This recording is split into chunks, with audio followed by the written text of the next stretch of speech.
আমি জানাজায় গিয়ে শরীক হই, কিন্তু জানাজায় শরীক হওয়ার পরে 2 তাকবীর প্রথমে পাই নাই। এরপরে ইমাম সাহেবের সাথে যখন সালাম ফিরেছেন, আমি সালাম ফিরে নামাজ শেষ করে ফেলেছি। আমার জিজ্ঞাসা, আমার জানাজার নামাজ হয়েছে কিনা, অথবা প্রথম যে 2 তাকবীর পাই নাই সেটা আমি কিভাবে তাহলে জানাজার ক্ষেত্রে আদায় করব? খুবই গুরুত্বপূর্ণ একটা জিজ্ঞাসা প্রিয় ভাইরা। আমরা জানাজায় যাই, আমরা জানাজায় যে শরীক হই, 4টা তাকবীর জানাজাতে ফরজ, এটা মনে রাখতে হবে। এখন আপনি যাওয়ার পরে 2 তাকবীর পান নাই ইমাম সাহেবের সাথে, এরপর ইমাম সাহেব আসসালামু আলাইকুম ওয়া রাহমাতুল্লাহ আসসালামু আলাইকুম বলছেন, আপনিও সাথে সালাম ফিরে নামাজ শেষ করে দিয়ে সুন্দর করে খাটলি নিয়ে কবরস্থানে রওনা হয়ে গেছেন। আপনার কবরস্থানে খাটলি নিয়ে যাওয়ার সওয়াব হবে, কিন্তু আপনার জানাজা আদায় হয় না, আপনার জানাজা হয় না। এখন কথা হচ্ছে তাহলে জানাজা আমাকে কিভাবে করতে হবে? জানাজার সালাতে কেউ যদি মাসবুক হয়, তাহলে তার বিধান হচ্ছে ইমাম সাহেব যখন সালাম ফিরাবেন, আপনি ইমাম সাহেবের সাথে সালাম ফিরাবেন না, না ফিরিয়ে যেই কয়টা আপনি তাকবীর পান নাই, শুধুমাত্র ওই তাকবীর গুলি আপনি পাঠ করবেন। ওই তাকবীরের পরে আপনার ফাতিহা অথবা আপনার দরুদ শরীফ এটা পড়তে হবে না। ধরেন আপনি প্রথম 2 তাকবীর পান নাই, ইমাম সাহেবের সাথে বাকি 2 তাকবীর পাইছেন, আল্লাহু আকবার,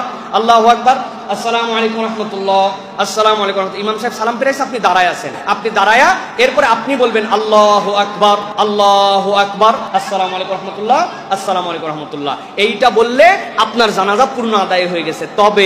তবেটা হচ্ছে জানাজার সামনে যে মাইয়েত থাকবে, খাটলি তোলার আগেই আপনাকে এটা বলতে হবে। এই জন্য উপযুক্ত ইমাম যারা, তারা সালাম ফিরানোর পরে কিছু মানুষ মাসবুক হতে পারেন, তাদের জন্য 10-15 সেকেন্ড অপেক্ষা করে একটু পরে খাটলিটা উঠানোর প্রচেষ্টাটা রাখা ভালো।